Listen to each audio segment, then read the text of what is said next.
Olá, meus amigos, muito bom dia, muito boa tarde, muito boa noite. Eu sou Duarte Júnior, seu professor de Direito Civil, Direito do Consumidor e Ética Profissional. Estou aqui com vocês nesse curso, que é o curso Sucesso Jurídico, para ministrar 14 videoaulas sobre direito do consumidor. Essas aulas são essenciais, são fundamentais para o seu preparatório, não apenas para a OAB, para o concurso público, mas para o seu preparatório de vida.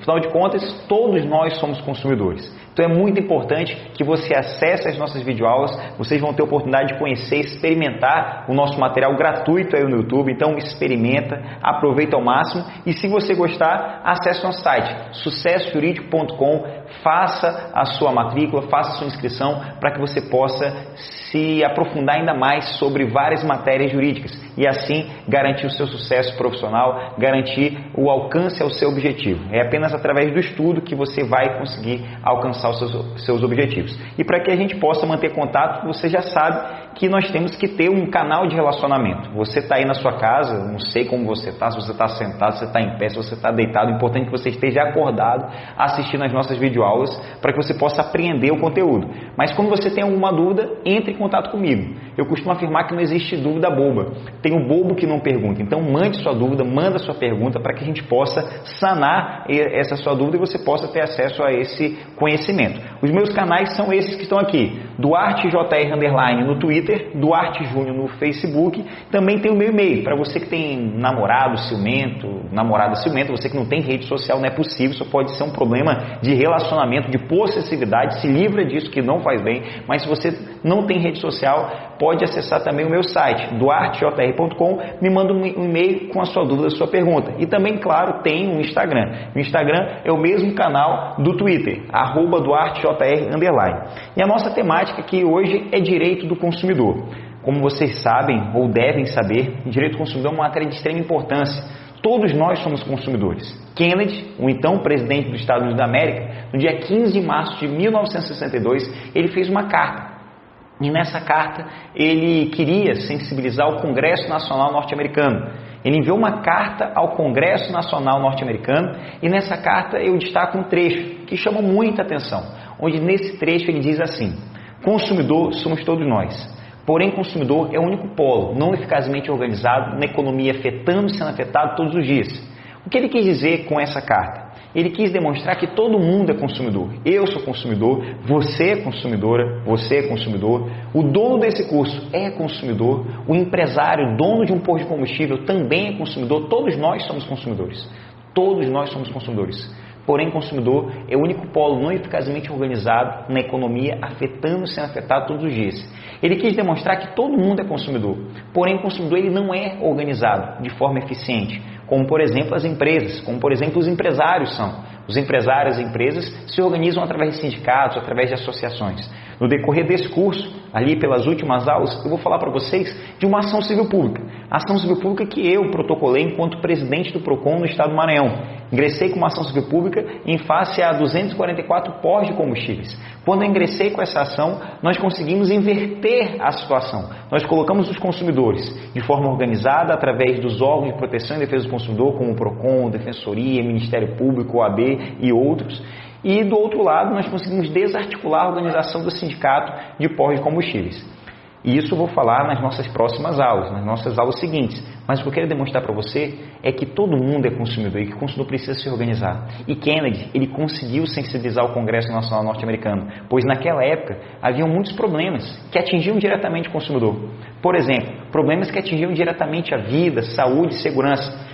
Algumas pessoas compravam medicamento, algumas pessoas compravam um colírio e quando usava aquele medicamento, quando usava aquele colírio, acreditem, ao invés de ter a solução para os seus problemas, ao invés de ter um tratamento para a sua saúde, acabava atingindo a sua vida, a sua saúde, ficavam doentes, pessoas ficavam cegas. E isso era inadmissível, isso era intolerável. Não foi à toa que o Congresso Nacional Norte-Americano começou a fazer várias leis. Isso motivou inúmeros movimentos sociais em todo o mundo, não apenas nos Estados Unidos da América.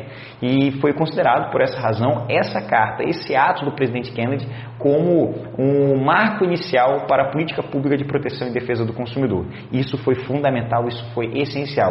Na década de 70, pelo menos 10, 12 anos após, aqui no Brasil, começaram outros movimentos. Movimentos esses que deram origem a órgãos como nós conhecemos hoje o PROCON, a DPC, enfim, vários órgãos. E esses movimentos sociais aqui no Brasil foram fundamentais para constitucionalizar o direito do consumidor. Aqui nesse material, você observa que o Código de Defesa do Consumidor, que é essa lei 8.078 de 90, ele tem algumas características. Mas essa lei ela não surgiu por um acaso, ela não surgiu do acaso. Essa lei ela surgiu graças a esse movimento social na década de 70 que constitucionalizou o direito do consumidor. Para que vocês possam ter uma ideia, possam ter uma dimensão, por pelo menos 7 vezes a Constituição Federal de 88 fala da importância do Código de Defesa do Consumidor, da importância do direito do consumidor. Passagens que eu posso destacar aqui, por exemplo, o artigo 5º, inciso 32. No artigo 5º, inciso 32 da Constituição, se estabelece como dever do Estado, não é um favor, é dever do Estado, garantir programas, políticas públicas de proteção e defesa do consumidor, como, por exemplo, a criação de leis, criação de programas e a criação de órgãos, como o PROCON, como o Ministério Público, como as defensorias. E não foi só aí. No artigo 170, inciso 5 da Constituição Federal de 88, se estabeleceu como princípio essencial para a ordem econômica o direito do consumidor. E no artigo 48 da DCT, se estabeleceu um prazo de 120 dias para a elaboração do Código de Defesa do Consumidor. Infelizmente, não foi em 120 dias, somente no dia 11 de setembro de 90 que o Código de Defesa do Consumidor passou a existir, e essa demora se deu, claro, a uma discussão no Congresso Nacional Norte-Americano. E isso me chama a atenção por uma questão que hoje muita gente não gosta de falar, de política. As pessoas não gostam de discutir política, mas a boa política é importante para nossas vidas. A exemplo, na década ali de 80, quando se discutia o Código de Defesa do Consumidor no Congresso Nacional, haviam 2 movimentos. O movimento socialista, favorável à elaboração do Código de Defesa do Consumidor, que dizia que se o código se tornasse de fato real, a qualidade, melhor dizendo, dos produtos e serviços seria algo que poderia ser exigido. Se o Código de Defesa do Consumidor se tornasse lei, esse movimento socialista garantia que teria mais qualidade na prestação desse serviço, iria haver uma melhoria na prestação desse serviço ao consumidor, o consumidor teria garantia de direitos. E havia um movimento neoliberal, um movimento de direita, que dizia que se o Código de Defesa do Consumidor se tornasse lei, as empresas iriam falir, as empresas iriam deixar de existir. Isso é um absurdo. O Código de Defesa do Consumidor fez 28 anos. E nenhuma empresa faliu porque cumpriu a lei. Então veja como é importante nós termos bons representantes. Veja como é importante se discutir a boa política. E estamos aí. O Código de Defesa do Consumidor, que completou agora 28 anos, uma lei muito importante, uma lei que, como costuma dizer aqui no Brasil, pegou, e uma lei que é essa lei que a gente vai estudar agora, que tem algumas características fundamentais. Observem só. O Código de Defesa do Consumidor ele representa um microsistema legislativo de tutelas cíveis, administrativas, penais, processuais. Tem normas de ordem pública e de observância obrigatória, natureza imperativa, ou seja, as partes não podem dispensar direitos. O Código de Defesa do Consumidor, como eu estou destacando aqui para vocês, ele tem normas de natureza civil, normas de natureza administrativa, normas de natureza penal e normas de natureza processual. É um microsistema jurídico. Qual é a fundamentação para que o Código de Defesa do Consumidor seja uma norma de ordem pública? O que significa isso? O Código de Defesa do Consumidor ele é uma norma de ordem pública, pois tem força cogente. O que isso significa dizer? Significa dizer que não é um favor a aplicação do Código de Defesa do Consumidor. O Código de Defesa do Consumidor ele tem que ser aplicado de forma imperativa.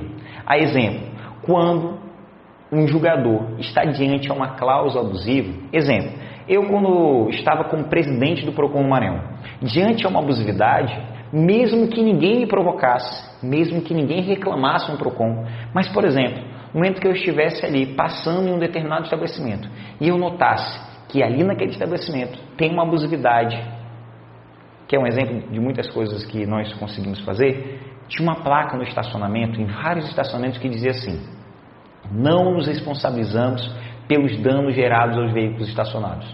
Essa placa ela não vale de nada, ela é nula de pleno direito, porque é claro que tem responsabilidade. De acordo com o artigo 14 do CDC e a própria súmula 130 do STJ, a empresa responde sim pelo dano ou furto ocorrido no interior do estacionamento. Nesse caso, mesmo que ninguém reclamasse, mesmo que ninguém fosse formalizar uma reclamação no PROCON, eu pude ir lá, apreender aquela placa e garantir os direitos ao consumidor, junto, claro, com toda a equipe de fiscalização. Ninguém reclamou. E por que eu pude fazer isso? Porque o Código de Defesa do Consumidor é uma norma de ordem pública que tem força cogente. Agora, Olhem que absurdo que a gente percebe. Por mais que o CDC seja uma norma de ordem pública, observe a súmula 381 do STJ. A súmula 381 do STJ diz assim: nos contratos bancários é vedado, é proibido ao jogador conhecer de ofício da abusividade de cláusulas. Vejam que absurdo. Como eu disse aqui no material, é um verdadeiro retrocesso jurídico. Essa súmula ela não vale de nada. Essa súmula ela é um abuso jurídico. Graças a Deus, as súmulas do STJ não são vinculantes. Mas essa súmula ela consegue contrariar vasta fundamentação constitucional. O próprio artigo 5º, inciso 32, o próprio artigo 1º do Código de Defesa do Consumidor afirmam isso. O Código de Defesa do Consumidor é uma norma principiológica, busca alcançar valores, atingir valores, é uma norma de ordem pública, tem força cogente. Agora, por que será que a súmula 381 do STJ, ela traz esse pensamento? É claro, meus amigos, que a constatação é bem simples: corrupção. Infelizmente, para se chegar no STJ, nem sempre os caminhos são aqueles mais republicanos. Às vezes, um determinado candidato a deputado, a senador, um determinado político, para ganhar umas eleições, ele tem que se vender. Ele tem que vender a própria alma para poder comprar o voto. Porque o cidadão nem sempre vota de forma convicta, vota de forma consciente. Para que ele possa comprar o voto, ou ele desvia a verba pública, ou ele se vende para os grandes empresários, como bancos, empresas de aviação, empresas de telefonia. Ele recebe dinheiro, compra o voto e é eleito. E quando eleito, ele começa a legislar, a atuar em prol dos interesses desses empresários. É essa a explicação para a súmula 381 do STJ. Não tem fundamentação jurídica. Eu falo isso com muita certeza, com muita tranquilidade, porque eu já estudei toda a súmula, todas as decisões, os acordos que deram origem a essa súmula e, infelizmente, não constatei nenhuma fundamentação jurídica. É uma decisão muito mais política de politicagem suja, do que para garantir direitos em prol do cidadão com base na legislação, com base na lei, com base na Constituição. Então, vejam que essa súmula aqui é um exemplo de um retrocesso jurídico, não tem validade. Ela existe, está em vigor, mas ela contraria diretamente o entendimento constitucional e o próprio Código de Defesa do Consumidor, a Lei 8.078 de 90. Vou voltar aqui em uma parte que eu pulei do material, que fala sobre os elementos da relação de consumo. Quais são os elementos? Uma relação de consumo é muito simples. De um lado está o fornecedor e do outro lado está o consumidor. No nosso próximo bloco de aula, na nossa segunda aula, eu vou falar para vocês quem é o consumidor, quem é o fornecedor, ok? Mas é importante que vocês saibam, nesse momento, quem são os elementos, ou quais são os elementos de uma relação de consumo. Nós temos elementos subjetivos, elemento objetivo, e o elemento finalístico é a destinação final. O elemento subjetivo são os sujeitos da relação de consumo, como eu disse, o consumidor e o fornecedor. O elemento objetivo é o objeto da relação de consumo, né? O objeto é a contraprestação econômica, claro que com base na onerosidade, mas essa é uma questão que eu vou aprofundar no nosso próximo bloco de aula, ok? É importante que vocês saibam nesse momento que a relação de consumo, o Código de Defesa do Consumidor atua com base em elementos objetivos, subjetivos, e, claro, também o elemento finalístico. O elemento subjetivo é o consumidor e o fornecedor, o elemento objetivo é o objeto, a contraprestação, é o serviço prestado, é o objeto prestado, ok? Vamos avançar aqui. Falei sobre o Código de Defesa do Consumidor ser uma norma de ordem pública. Claro, vocês que estão aí em casa, se tem alguma dúvida, deve perguntar, não deixe de perguntar não. Manda lá para as redes sociais, Duarte Júnior no Twitter, Facebook, Instagram, manda sua mensagem, manda sua pergunta para que a gente possa lhe informar sobre os seus direitos, ok? Sobre uma outra característica do Código de Defesa do Consumidor. O CDC é uma norma de interesse social. Como assim de interesse social? Interesse social significa dizer que o Código de Defesa do Consumidor, ele busca atingir interesses que vão além do interesse individual, como, por exemplo, interesses difusos, interesses coletivos. Estava citando para vocês agora há pouco sobre uma ação que nós entramos em face a 244 postos de combustíveis. Essa ação beneficiou o interesse coletivo, da coletividade. Conseguimos, com essa ação protocolada em 2015, conseguimos garantir ao Maranhão, aos maranhenses, o combustível mais barato do país. Eu me sinto mais confortável em falar o combustível menos caro do país, porque o combustível está muito caro. Aqui no Maranhão nós temos uma média hoje de R$ 3,70 e já está chegando aí a quase R$4. Alguns postos nessa última semana chegaram a R$4, o que é um absurdo. Fora do Maranhão, você vê o Rio de Janeiro aí já mais de 5,50, 5,80, 4,80 em São Paulo, no Pará. Então é uma questão aí que nós conseguimos graças a uma ação que visou um interesse que vai além do interesse individual. Não é para proteger apenas uma pessoa, mas para proteger a coletividade. E isso graças ao Código de Defesa do Consumidor ser uma norma de interesse social. O CDC é um microsistema jurídico. Como eu disse a vocês, é uma norma que tem normas de natureza civil, de natureza administrativa, de natureza penal e natureza processual. Para que vocês possam ter dimensão, ali pelos artigos 66 e seguintes do CDC, existem crimes com penas previstas. Isso no próprio Código de Defesa do Consumidor. É como se tivesse um código penal dentro do CDC. Outra questão relacionada aqui às características do Código de Defesa do Consumidor é a vulnerabilidade. O CDC ele busca tutelar uma relação entre um fornecedor e o consumidor, que tem como característica ali a vulnerabilidade e a hipossuficiência. O que vem a ser a vulnerabilidade? A vulnerabilidade ela é material, está ligado à questão relacionada, por exemplo, à fraqueza jurídica do consumidor, à fraqueza técnica do consumidor, à fraqueza fática ou real do consumidor, à fraqueza informacional. Por exemplo, esse relógio aqui que eu estou usando, esse relógio eu comprei, mas eu não sei como ele foi fabricado, eu não sei quais são os pontos fracos desse aparelho. Esse controle, da mesma forma, eu adquiri, mas eu não sei como é que ele foi montado, eu não sei quais são as naturezas. Eu tenho uma vulnerabilidade informacional. Eu não tenho informações detalhadas sobre esse produto, por mais que eu receba manual de instrução.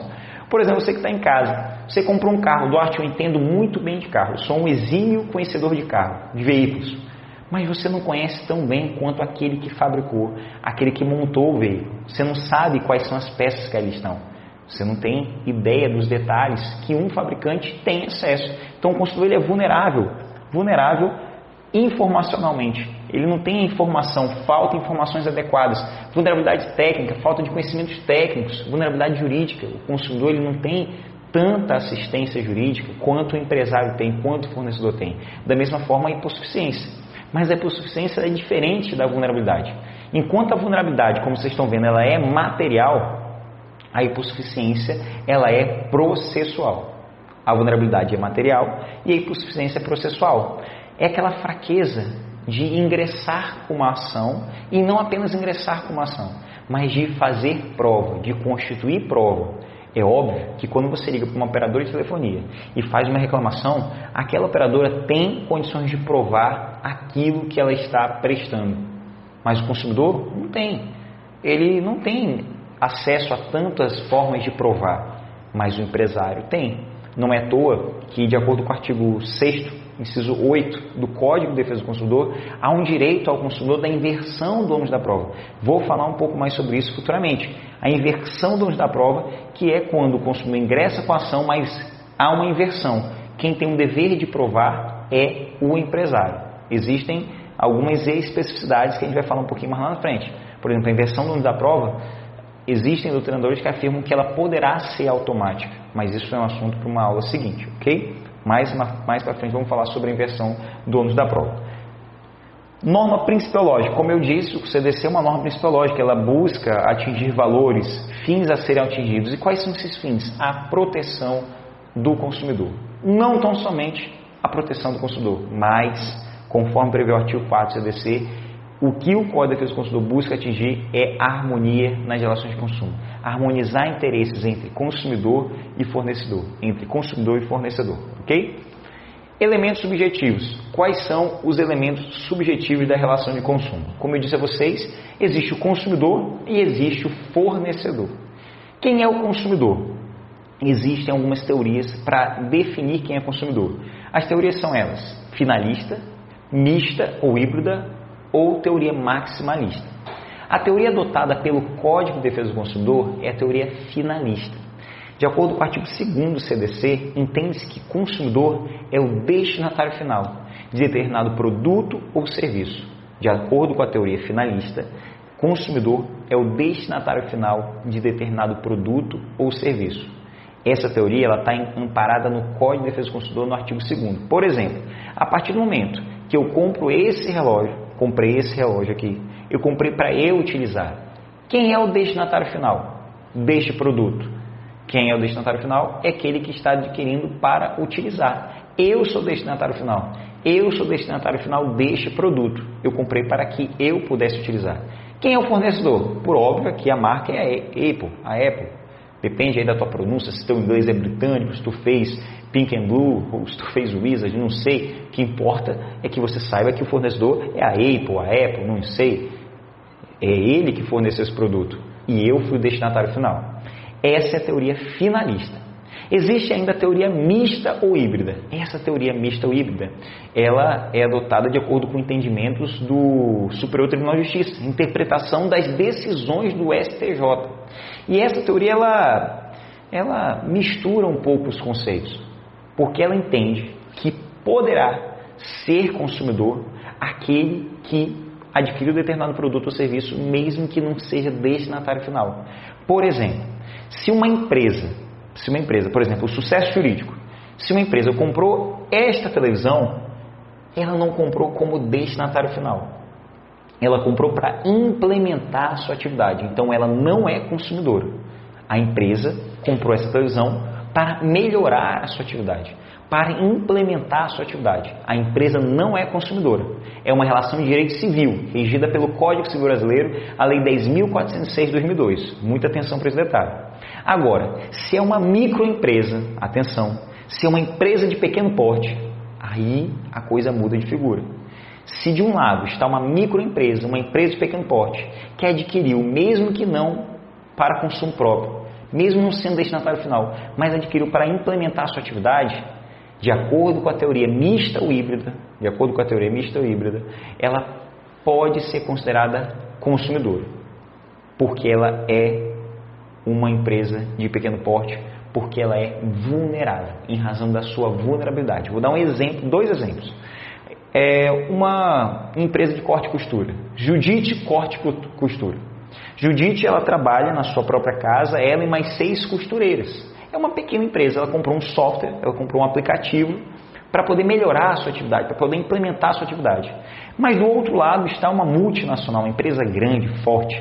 Quando a Judite comprou o aplicativo, instalou o aplicativo, as máquinas se explodiram. Ela pode ingressar com uma ação em face da multinacional com base no Código de Defesa do Consumidor? Sim, porque é uma microempresa, é uma empresa de pequeno porte, ela é vulnerável. De acordo com a teoria mista ou híbrida, ela pode ingressar com ação se valendo do Código de Defesa do Consumidor. Perfeito? Entenderam? Vou dar um outro exemplo. Vou dar um nome melhor. Eusébio. Eusébio é taxista. Está na rua, está na pista, conforme a música de Roberto Carlos. Eusébio está lá dirigindo seu táxi e decide comprar um outro veículo. Foi lá na Chevrolet, comprou um carro. Ele comprou um carro para quê? Para melhorar a sua atividade, para implementar a sua atividade. Em regra, não é relação de consumo, mas dá problema no veículo. E ele quer ingressar com uma ação em face da Chevrolet. Nesse caso, de um lado está Eusébio, do outro lado está a empresa Chevrolet. Ele vai poder se valer do Código de Defesa do Consumidor, de acordo com a teoria mista ou híbrida, para ingressar com uma ação em face da empresa e prevalecer os seus direitos. Compreenderam a teoria mista ou híbrida? Ela é adotada pelo STJ, ou melhor, ela está amparada nas decisões do STJ. Já a teoria finalista é uma teoria que é adotada pelo Código de Defesa do Consumidor, artigo 2º. E aí vocês perguntam, tu falou que são 3 teorias. E essa teoria maximalista, que teoria é essa? Gente, essa teoria maximalista, ela não vale mais nos dias de hoje. Ela, só aqui para questões de conhecimento, ela existiu durante um período porque se fez necessário. Mas ela abranda muito o rol de aplicabilidade do CDC. Praticamente toda e qualquer compra de produto e serviço, ela aplica o CDC. Não cabe mais por causa do Código Civil Brasileiro. Existe o Código Civil Brasileiro, por isso que essa teoria maximalista não vale mais de nada. Mas é importante você saber por qual motivo um dia ela existiu. Observem só. Bem aqui está o Código Civil de 1916. Esse aqui foi o Código Civil de 16. Depois veio a Constituição Federal de 1988. Constituição Federal. Beleza? Somente em 2002, deixa eu apagar aqui. Somente em 2002 veio o novo Código Civil Brasileiro. E nesse intervalo surgiu aqui o Código de Defesa do Consumidor de 90. Então percebam, com a Constituição Federal de 88 passaram a surgir princípios constitucionais, princípios esses que não estavam presentes no Código Civil de 2016, que passaram a existir após a Constituição de 88 e com o CDC de 90, o Código de Defesa do Consumidor de 90, esses princípios passaram a ser inseridos nas relações de consumo. Como na relação civil não tinham esses princípios, como o princípio da boa-fé, princípio da função social dos contratos, claro que se fez necessária a teoria maximalista, mas depois, com o novo Código Civil Brasileiro, a teoria maximalista foi extinta. Perfeito? Então, está aqui explicado a vocês todas as teorias. Espero que vocês tenham compreendido. Qualquer dúvida, acessa lá duartejunio.com, DuarteJR no Twitter, Instagram, Facebook. Acessa lá para que eu possa sanar todas as dúvidas. E não deixe também de acessar o site sucessojuridico.com. Faça sua matrícula, faça sua inscrição e procure estudar. Estude realmente para que você possa ter um futuro e, claro, para que você possa ter sucesso. Até mais.